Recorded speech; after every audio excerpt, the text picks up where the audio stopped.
ప్రభుత్వ మెడికల్ కాలేజీల ప్రైవేటీకరణకు వ్యతిరేకంగా వైఎస్ఆర్సీపీ చేపట్టిన కోటి సంతకాల సేకరణ ఉద్యమం ప్రజల నుంచి పుట్టిన ఉద్యమమని మాజీ మంత్రి సిదిరి అప్పలరాజు అన్నారు. ఈ ఉద్యమం వెనుక ప్రజల ఆవేదన, పేదల భవిష్యత్తుపై ఉన్న ఆందోళన స్పష్టంగా కనిపిస్తుందని ఆయన అన్నారు. అందరికీ కూడా పేరు పేరున ధన్యవాదాలు తెలియజేస్తా ఉన్నాను. నేటి పాత్రికేయ సమావేశం ముఖ్య ఉద్దేశం ఏదైతే నిన్న మాజీ ముఖ్యమంత్రి వర్యులు గౌరవనీయులు వైఎస్ఆర్ కాంగ్రెస్ పార్టీ అధ్యక్షులు శ్రీ వైఎస్ జగన్మోహన్ రెడ్డి గారు ప్రజల నుంచి వచ్చినటువంటి అత్యుత్తమ స్పందన, ఒక మాటలో చెప్పాలి అంటే ఆంధ్రప్రదేశ్ చరిత్రలో ఇంత షార్ట్ స్పాన్ ఆఫ్ పీరియడ్లో ఇన్ని లక్షల మందిని, కోటి కుటుంబాలను నేరుగా కలిసి చైతన్యం చేసి ప్రభుత్వ నిర్ణయం ఏదైతే ఉందో మెడికల్ కాలేజీలని ప్రైవేట్ వ్యక్తుల చేతుల్లో పెట్టాలన్నటువంటి నిర్ణయానికి వ్యతిరేకంగా చైతన్యం చేసి వాళ్ళందరి చేత కూడా గవర్నర్ గారికి, ఆనరబుల్ గవర్నర్ గారికి అప్పీల్ పెట్టించడం అన్నటువంటి అంశం రాష్ట్ర చరిత్రలోనే ఒక గొప్ప అధ్యాయమని, దానికి సంబంధించినటువంటి అంశాలు మరొక మారు ప్రజలతో షేర్ చేసుకోవడానికి ఈరోజు మీ ముందుకు రావటం జరిగింది. నిన్నటి కార్యక్రమం మనం ఒకసారి రీక్యాప్ చేసుకుంటే,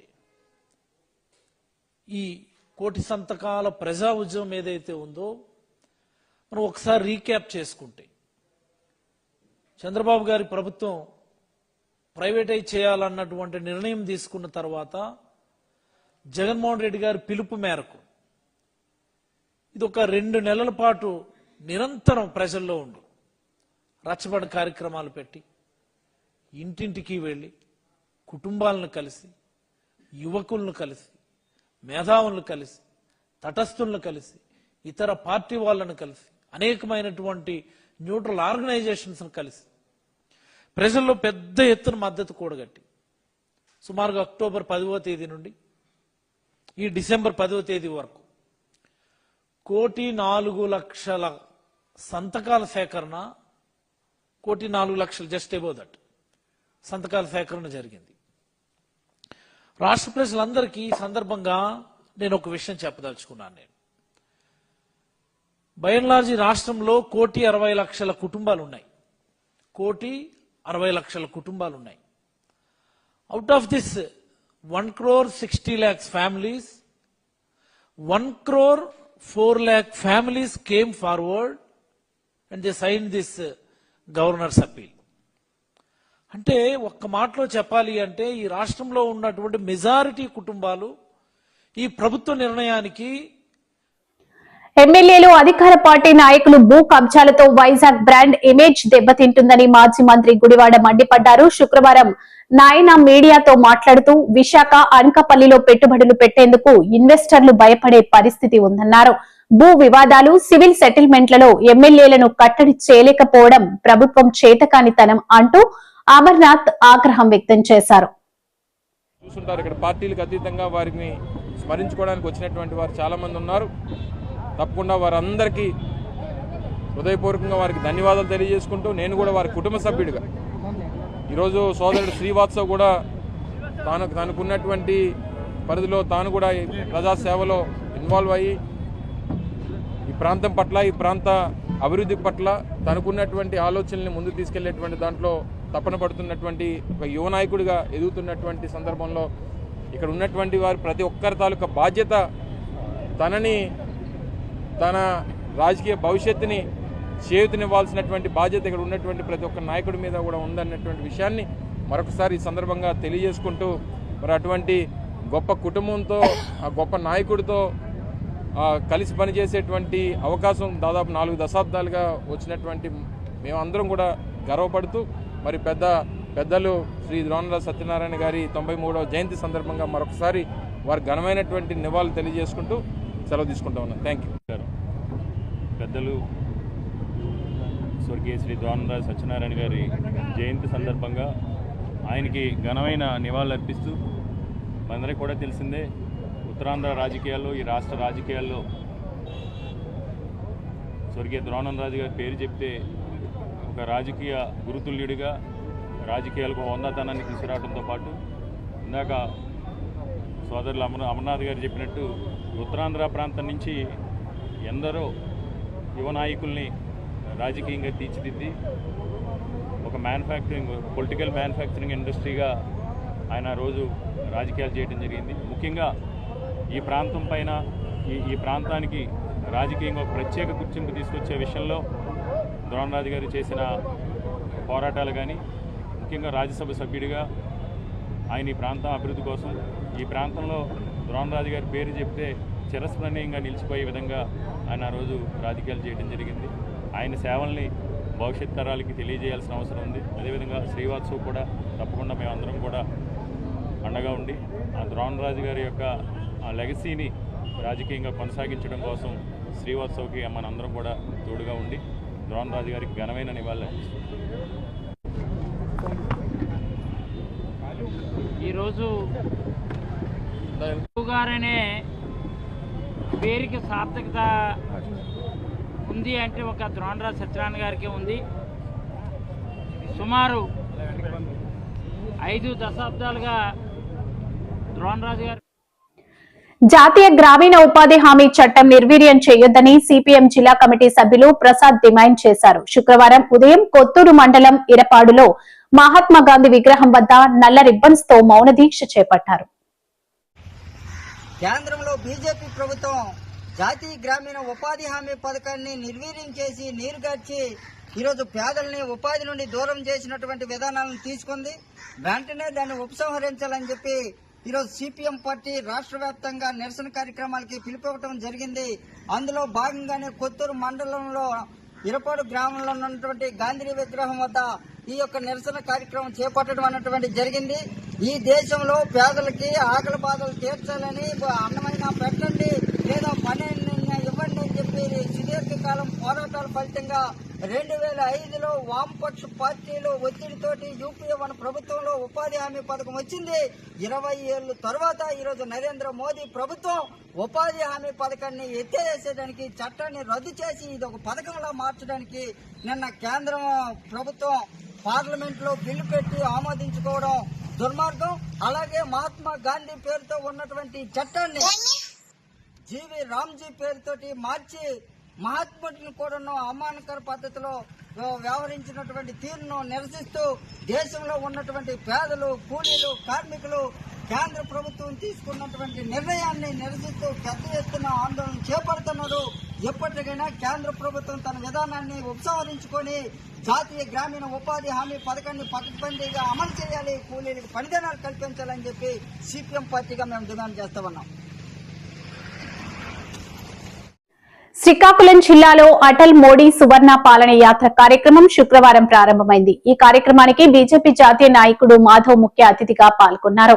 కేంద్ర ప్రభుత్వం అభివృద్ధి సంక్షేమ పథకాలను ప్రజలకు వివరించడమే ఈ యాత్ర ప్రధాన లక్ష్యమని నిర్వాహకులు తెలిపారు.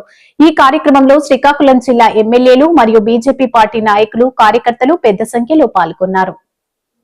శ్రీకాకుళానికి విచ్చేసిన ఈ కార్యక్రమం సందర్భంగా విచ్చేసి వేదికలు అందించిన పెద్దలు, సోదరులు, రాష్ట్ర బీజేపీ పార్టీ అధ్యక్షులైన పివిఎన్ మాధవ్ గారికి, అలాగే నా సహచర ఎమ్మెల్యేలైన సీనియర్లైన కూన రవికుమార్ గారికి, గొండు శంకర్ గారికి మరియు మామిడి గోవిందరావు గారికి, తెలుగుదేశం, బీజేపీ, జనసేన జిల్లా పార్టీ అధ్యక్షులకు మరియు వేదికలు అలంకరించిన కూటమి సభ్యులకు, ఇక్కడికి విచ్చేసిన అభిమానులకు, ప్రతి ఒక్కరికి, పత్రికా విలేకరులకు అందరికీ పేరు పేరున నా నమస్కారం తెలియజేసుకుంటున్నాను.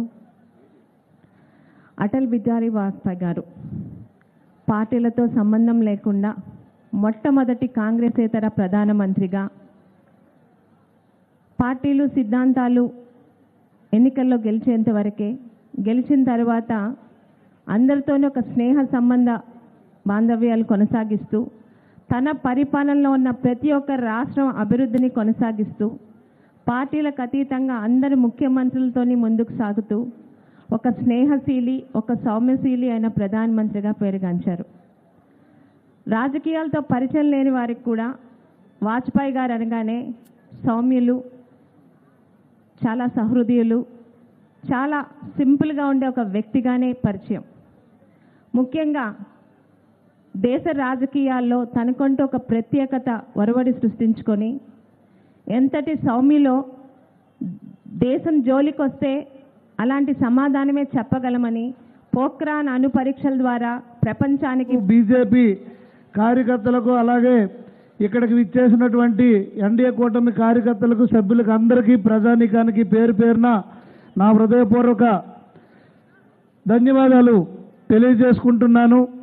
ఈరోజు మన శ్రీకాకుళం గడ్డపై భారతరత్న అటల్ బిహారీ వాజ్పేయి గారి విగ్రహావిష్కరణ మరియు అటల్ మోదీ సుపరిపాలన యాత్ర నిర్వహించుకోవడం మనందరికీ గర్వకారణం.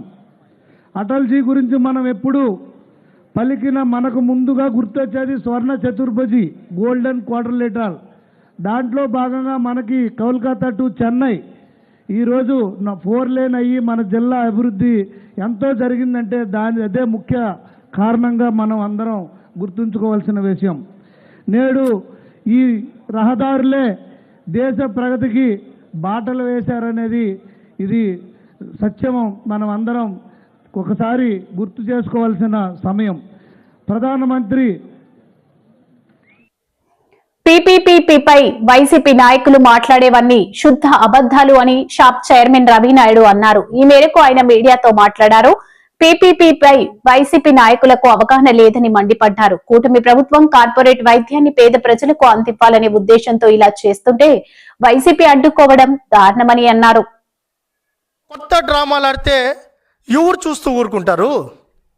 పీపీపీ విధానాన్ని వ్యతిరేకిస్తున్నా అని చెప్పావు. మరి మేము సూటిగా అడుగుతున్నాం.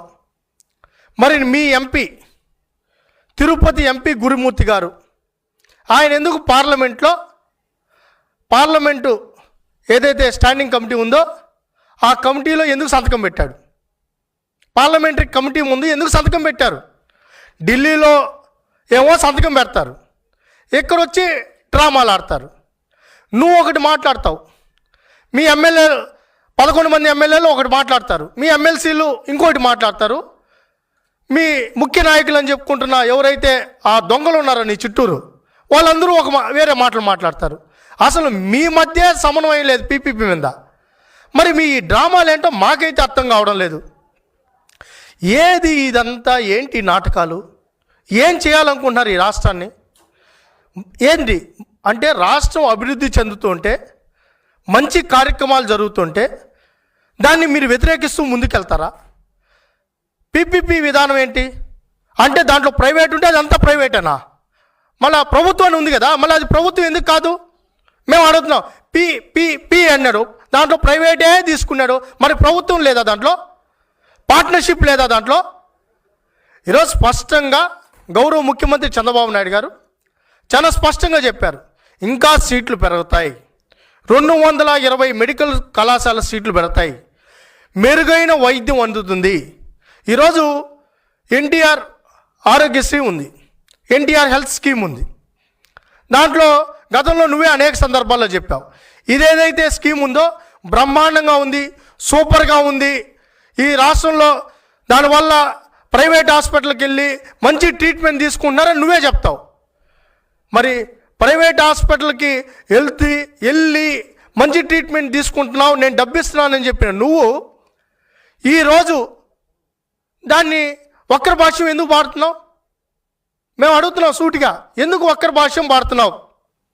అంటే ప్రైవేట్ హాస్పిటల్కి మటుకు ప్రభుత్వం ధనం ఇచ్చు, అది మంచి స్కీము. ఈరోజు పబ్లిక్ ప్రైవేట్ పార్ట్నర్షిప్ మీద దాన్ని మటుకు నువ్వు వ్యతిరేకిస్తావు. ఇది ఎక్కడా? అంటే నీ విధానాలు ఏదైతే ఉన్నాయో, నేను నిన్న తెల్లారితో ఒక టీ తాగడానికి ఒక హోటల్లో ఉన్నా, ఒక 4 మాట్లాడుకుంటున్నారు. ఆ నిరసన వ్యక్తం చేస్తూ ఈ దీక్ష, సత్యాగ్రహ దీక్ష చేస్తున్నాం. మహాత్మా గాంధీ పేరుతో ఉన్నటువంటి జాతీయ గ్రామీణ ఉపాధి హామీ పథకాన్ని ఆ పేరు ఎత్తేసి జి రామ్జీ అనేటువంటి పేరుతోటి దాని ఊపిరి, దాని ఉసురు ఈ ప్రభుత్వం తీసేసింది. కేవలం పేరు మార్పుకు సంబంధించిన విషయం మాత్రమే కాదు, వాళ్ళకి రామ్ అనే పేరు రావాలనుకుంటే గ్రామీణ ఉపాధి హామీ పథకంతో పాటు పట్టణ ఉపాధి హామీ పథకం కూడా పెట్టి దానికి రాముడి పేరు పెట్టుకోమనండి, ఎవ్వరికి అభ్యంతరం లేదు. పేరు సమస్య కాదు. పేరుతో పాటు గాంధీని హత్య చేయటం అంటే, ఆ పేరు తీసేయటం అంటే మొత్తం జాతీయోద్యమ స్ఫూర్తిని దెబ్బకొట్టడం, ఈరోజు ప్రజల యొక్క ప్రజాస్వామ్య హక్కులను హరించటం. 2007 సంవత్సరంలో ఆ రోజు వామపక్షాల యొక్క పోరాట కృషి ఫలితంగా అప్పుడున్నటువంటి యూపీఏ ప్రభుత్వం ఈ జాతీయ ఉపాధి హామీ చట్టాన్ని చేసింది. ఇది ఒక చట్టం, రాజ్యాంగపరమైన పని కల్పించేటువంటి హక్కు చట్టం ఇది. అంటే పని కల్పించడం ప్రభుత్వం యొక్క బాధ్యత, పని కోరటం పౌరుల యొక్క హక్కు. పని లేనటువంటి రోజుల్లో వ్యవసాయ కార్మికులు ఈ వలసలు తగ్గించి వ్యవసాయ పనులకు తోడు ఈ పనులు కూడా సంవత్సరంలో 60-70 రోజులు మించి వ్యవసాయ పనులు లేని కాలంలో ఇంకొక 100-150 రోజులు వ్యవసాయేతర పనులు, ఈ ఉపాధి పనులు కల్పిస్తే వ్యవసాయంలోనూ డిమాండ్ పెరుగుతుంది, వాళ్ళ ఆదాయాలు పెరుగుతాయి, ఈ పేదరికం నుంచి బయటపడతారు అనేటువంటి ఒక మంచి సంకల్పంతో ఆ రోజు జాతీయ ఉపాధి హామీ పథకాన్ని మనం తీసుకొచ్చాం. ఈ గత 18 సంవత్సరాల కాలంలో ఇది మంచి ఫలితాలను కూడా ఇచ్చింది. ఇందులో ఎక్కడన్నా మిస్యూజ్ జరిగి ఉండొచ్చు, కొంతమంది అవినీతి పనులు ఉండొచ్చు, కానీ మొత్తం మీద గ్రామీణ ఉపాధి ఆదాయాలు పెరగటం ద్వారా గ్రామీణ మార్కెట్ విస్తరించింది అనేది వాస్తవం. ఇది కేంద్ర ప్రభుత్వ లెక్కలు కూడా తెలియజేస్తుంది. దానికి కారణం ఈరోజు గ్రామీణ ఉపాధి పథకం. ఇప్పుడు దీని ప్రకారం కేంద్ర ప్రభుత్వం ఈ బాధ్యతను వదులుకొని రాష్ట్రాల మీద పెట్టింది. రాష్ట్రాలు ముందు ఖర్చు పెట్టాలట, 40% భరించడం కాదు, మొత్తం ఖర్చు వాళ్ళు పెడితే తర్వాత వాళ్ళు రీఎంబర్స్ చేస్తారట. అంటే బాధ్యత కేంద్రానికి కాదు, రాష్ట్రానికి.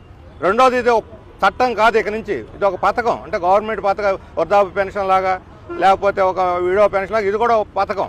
అంటే ఉంటే ఉంటుంది, పోతే పోతుంది. గవర్నమెంట్ డబ్బులు ఉంటే చేస్తారు, లేకపోతే లేదు. అంటే డిమాండ్ను బట్టి కాకుండా ప్రజలకు ఏ పని ఉంది, పని యొక్క డిమాండ్ ఏమిటి, డిమాండ్ను సృష్టించే పథకం ఇది. డిమాండ్ సృష్టించే పథకం కాస్త ఈరోజు డబ్బులుంటే Visakha Gajuwaka Visakha steel plant admin building వద్ద ఐఎన్టీయూసీ ఆధ్వర్యంలో ధర్నా. రికార్డు స్థాయిలో ఉత్పత్తి చేస్తున్న కార్మికుల యొక్క సమస్యలు సత్వరమే పరిష్కరించాలి. ఉత్పత్తి ఆధారంగా కార్మికులకు జీతాలు చెల్లిస్తున్నామన్నారు. సర్క్యులర్ ని వెంటనే రద్దు చేయాలి. Visakha steel plant admin building వద్ద ఐఎన్టీయూసీ ఆధ్వర్యంలో ధర్నా. రికార్డు స్థాయిలో ఉత్పత్తి చేస్తున్న కార్మికుల యొక్క సమస్యలు సత్వరమే పరిష్కరించాలి. ఉత్పత్తి ఆధారంగా కార్మికులకు జీతాలు చెల్లిస్తున్నామన్నారు. సర్క్యులర్ని వెంటనే రద్దు చేయాలి. పెండింగ్ జీతాలు మరియు కార్మికులకు రావాల్సిన ఇతర బకాయిలను వెంటనే చెల్లించాలి. ప్రతి నెల కార్మికులు అందరికీ పూర్తి స్థాయి జీతాలు చెల్లించాలి. పెంచిన కరెంటు ఛార్జింగ్ తగ్గించాలి. తొలగించిన కాంట్రాక్ట్ కార్మికులను మరలా వెంటనే విధుల్లోకి తీసుకోవాలి. ఈ కార్యక్రమంలో ఐఎన్టీయూసీ కార్మిక సంఘం నాయకులు మంత్రి రాజశేఖర్, నీలకొండ రామచంద్రరావు, కార్మికులు పాల్గొన్నారు. స్టీల్ ప్లాంట్ ప్రైవేటీకరణ నిర్ణయం వచ్చిన దగ్గర నుంచి కార్మిక వర్గం మీద వేధింపులు జరుగుతున్నాయి. ఆనాటి నుంచి నేటి వరకు కూడా అనేకమైన కార్యక్రమాలు ఐఎన్టీసీ చేస్తూ ముందుకు పోతుంది. ఐఎన్టీసీ ఒకటే కాకుండా కార్మిక సంఘాలందరినీ మమేకం చేసి సంఘటితంగా కార్యక్రమాలు చేస్తున్నప్పటికీ యాజమాన్యం తనదయ శైలిలో కేంద్ర ప్రభుత్వ ఆదేశాలు అని చెప్పి మొత్తం కార్మిక వర్గం మీద వేధింపులు అనేవి చాలా ఎక్కువైనాయి. ఈ వేధింపులను ఎప్పటికప్పుడు ఎదుర్కొంటూ ఈ కర్మాగారాన్ని అనేక రకాలైనటువంటి కష్టాలు పడుతున్నా సరే కార్మిక వర్గం సరైన సంఖ్యలో లేకపోయినా ఒక కార్మికుడు 4 తాలూకా బాధ్యతను తీసుకొని ఈ కర్మాగారాన్ని వారు ఏదైతే గవర్నమెంట్ నిర్దేశించిన లక్ష్యాలన్నీ కూడా అధిగమించి బ్రహ్మాండమైనటువంటి ఉత్పత్తి ఇస్తూ ముందుకు సాగుతుంది విశాఖపట్నం స్టీల్ ప్లాంట్. అటువంటి విశాఖపట్నం స్టీల్ ప్లాంట్ కార్మిక వర్గాన్ని ప్రోత్సహించడం పోయి ఉత్పత్తితో ముడిపడినటువంటి ఎక్కడా లేని రూల్స్లో ఎక్కడా లేనటువంటి దీన్ని చట్టాలకు వ్యతిరేకంగా స్టాండింగ్ ఆర్డర్స్కి, సర్వీస్ కండిషన్స్కి వ్యతిరేకంగా ఉన్నటువంటి సర్క్యులర్ జారీ చేసి కార్మిక వర్గ గుండెల్లో గుణపాలు పొందిన విధంగా మేనేజ్మెంట్ చేసింది. దాన్ని ఉపసంహరించుకోవాలని చెప్పి డిమాండ్ చేస్తూ కార్యక్రమాలు సాగుతున్నాయి. అంతేకాకుండా ఏదైతే ఆఖరికి వేది రోజున లేదు కదా, గతంలో ఉన్న కార్మిక సంఘాలు చేసే పొరపాట్ల వల్ల చాలామందికి వేది రోజున లేకుండా పోయింది. వేలాది మంది కార్మికులు అనేక రకాల ఇబ్బందులు పడుతున్నారు. వారు కుటుంబ సభ్యులు పడుతున్న బాధలు వర్ణాతీతం. మరి అటువంటి వేజ్ రివిజన్ పోయి ఆఖరికి ఉన్నటువంటి జీతాల కోసం అడుక్కోవాల్సిన పరిస్థితి వచ్చింది. ఆ జీతాలు కూడా పర్సంటేజ్ ప్రకారం ఉత్పత్తితో ముడిపడి రావడం అనేది మంచిది కాదు. దీని అందువల్లే డైరెక్టర్ ఫైనాన్స్ కొత్తగా వచ్చిన ఎవరైతే విజయ్ కుమార్ అన్నారు, ఆయన కూడా కలిసి ఉన్న పెండింగ్లో ఉన్న జీతాలన్నీ ఇవ్వాలని, ఇటుపై సకాలంలో జీతాలు చెల్లించాలని, ఈ గ్రాట్యుటీ 20 లక్షల నుంచి 25 లక్షల వరకు సీలింగ్ పెంచారు కాబట్టి సెయిల్లో ఆల్రెడీ ఇంప్లిమెంట్ చేసి ఇక్కడ చేయండి అని చెప్పాను. అలాగే కంపెనీకి కావాల్సినటువంటి ఏదైతే ఈ హెచ్ఆర్ఏ ఎంప్లాయీస్కి ఇవ్వాల్సిన హెచ్ఆర్ఏ ఇవ్వాలని, అలాగే కరెంట్ ఛార్జీలు తగ్గించాలని చెప్పేటువంటిది 50 పైసలు ఉన్నది 8 రూపాయలు చేశారు. మన కరెంటు మన రాష్ట్ర ప్రభుత్వం కంటే దారుణంగా మేనేజ్మెంట్ పెంచింది. ఇటువంటివన్నీ కూడా కార్మిక వర్గాన్ని నట్టిపించే విధంగా కార్యక్రమాలు యాజమాన్యం చేస్తుంది. కేంద్ర ప్రభుత్వం పూర్తిగా కార్మికులు గొంతు కోసేయాలని ఆ ఉద్దేశంతోనే చాలామందిని సుమారు 2,000 మందిని వీఆర్ఎస్ పెట్టి బయటకు పంపించారు. 5,000 మంది కాంట్రాక్ట్ కార్మికులను బయట తొలగించేసి వారి జీవితాలతో చెలగాటపాటే పరిస్థితి తీసుకొచ్చారు. నిర్వాసితులకు ఉపాధి లేకుండా అలమటిస్తున్నారు. ఇటువంటి బాధలన్నింటినీ కూడా అధిగమించాలంటే మెడికల్ కాలేజీల విషయంలో ప్రభుత్వం ఎలాగైనా తన నిర్ణయం మార్చుకునేలా చూడాలని, మెడికల్ కాలేజీల ప్రైవేటీకరణను అడ్డుకోవాలని జగన్ గవర్నర్ అబ్దుల్ నజీర్ కు విజ్ఞప్తి చేశారు. ఆ మేరకు అన్ని వివరాలతో ఒక వినతి పత్రాన్ని సమర్పించారు. ఆ తర్వాత లోక్ భవన్ వద్ద మీడియాతో మాట్లాడిన శ్రీ వైఎస్ జగన్ ఇంకా ఏమన్నారంటే, మీ అందరి ద్వారా ఈ రాష్ట్ర ప్రభుత్వాన్ని గట్టిగా డిమాండ్ కూడా చేస్తా ఉన్నాం. అసలు ఒక మెడికల్ కాలేజ్ అన్నది అసలు అందరం కూడా రాష్ట్ర ప్రజలుగా ఉన్న ప్రతి ఒక్కరం కూడా అందరం కూడా ఆలోచన చేయాలి. మనం తీసుకునే నిర్ణయాలు భవిష్యత్ తరాలను మనం తీసుకునే నిర్ణయాల వల్ల భవిష్యత్ తరాలకు దాని మీద ఇంపాక్ట్ పడుతుంది. మనం తీసుకునే ప్రతి నిర్ణయం కూడా లీడర్లుగా మనం తీసుకునే ప్రతి నిర్ణయం కూడా ఆలోచన చేసి నిర్ణయం తీసుకోవాల్సిన అవసరం ఉన్న పరిస్థితి. అసలు ఒక రాష్ట్ర ప్రభుత్వము మన రాష్ట్రమే కాదు, దేశంలో ఎక్కడైనా తీసుకోండి, ఒక రాష్ట్ర ప్రభుత్వం అన్నది స్కూల్ ఎందుకు నడుపుతుంది? ఎప్పుడైనా మీకు ఎప్పుడైనా ఆలోచన తట్టిందా? ఆలోచన చేయమని అడుగుతా ఉన్నా ప్రతి ఒక్కరిని కూడా. రాష్ట్ర ప్రభుత్వాలు దేశంలో అన్ని చోట్ల కూడా ఎందుకు స్కూళ్ళు నడుపుతాయి? ఎందుకు రాష్ట్ర ప్రభుత్వాలు హాస్పిటల్ నడుపుతాయి? ఎందుకు ఆర్టీసీ బస్సులు నడుపుతాయి? ఎందుకు పోలీసులు రాష్ట్ర ప్రభుత్వం ఎందుకు నడుపుతుంది? ఎప్పుడైనా ఆలోచన చేశారా? కారణం ఏమిటనంటే రాష్ట్ర ప్రభుత్వమే స్కూళ్ళు నడపకపోతే, రాష్ట్ర ప్రభుత్వమే హాస్పిటళ్ళు నడపకపోతే, రాష్ట్ర ప్రభుత్వమే ఆర్టీసీ బస్సులు నడపకపోతే పేద మధ్యతరగతి వాళ్ళు ప్రైవేట్ ఎక్స్‌ప్లాయిటేషన్కు లోనై వాళ్ళు అఫోర్డ్ చేయలేని పరిస్థితిలోకి ఈ బేసిక్ నెసెసిటీస్ అన్నీ వెళ్ళిపోతాయి. అందుకనే ఏ రాష్ట్ర ప్రభుత్వం అయినా కూడా తమ వంతు బాధ్యతగా తీసుకొని ఇవన్నీ నడుపుతారు. స్కూళ్ళు కానీ, హాస్పిటళ్ళు కానీ, పబ్లిక్ ట్రాన్స్పోర్ట్లో ఉన్న ఆర్టీసీ బస్సులు కానీ, లా అండ్ ఆర్డర్ను పరిరక్షించే పోలీస్ వ్యవస్థ కానీ అన్నీ ప్రైవేటైజేషన్ చేసుకుంటూ పోతా ఉన్నాము అని అంటే అసలు ఇంకా ప్రైవేట్ ఎక్స్‌ప్లాయిటేషన్కు చెక్ అనేది ఎక్కడా ఉండదు. పేదవాడికి, మధ్యతరగతి ప్రజలకు సేవలు అనేటివి ఎక్కడ అందుబాటులో ఉండవు. అందరూ కూడా ప్రైవేట్ ఎక్స్‌ప్లాయిటేషన్కు లోనై సేవలు పొందాలి అని అంటే ఆస్తులు అమ్ముకోవాల్సిన పరిస్థితి లేకపోతాయి. ఈరోజు మిమ్మల్ని అందరినీ కూడా ఒకటే అడుగుతాను, ఒక కార్పొరేట్ హాస్పిటల్కి ఎప్పుడైనా కూడా మీరు ఒకసారి వెళ్ళి రేట్లు ఎంత ఉన్నాయని ఒకసారి చూసారా? ఒక ఇన్పేషెంట్ కింద నువ్వు చేరాలి అని అంటే జనరల్ వార్డులో చేరాలన్నా 5,000 రూపాయలు మినిమం, ఎంత చెత్త హాస్పిటల్ అయినా కానీ 5,000 రూపాయలు మినిమం ఛార్జ్ చేస్తుంది. అదే నీకు సపరేట్ రూమ్ అనుకో, అదే నీకు కొంచెము ఒక ఫ్యానో గీనో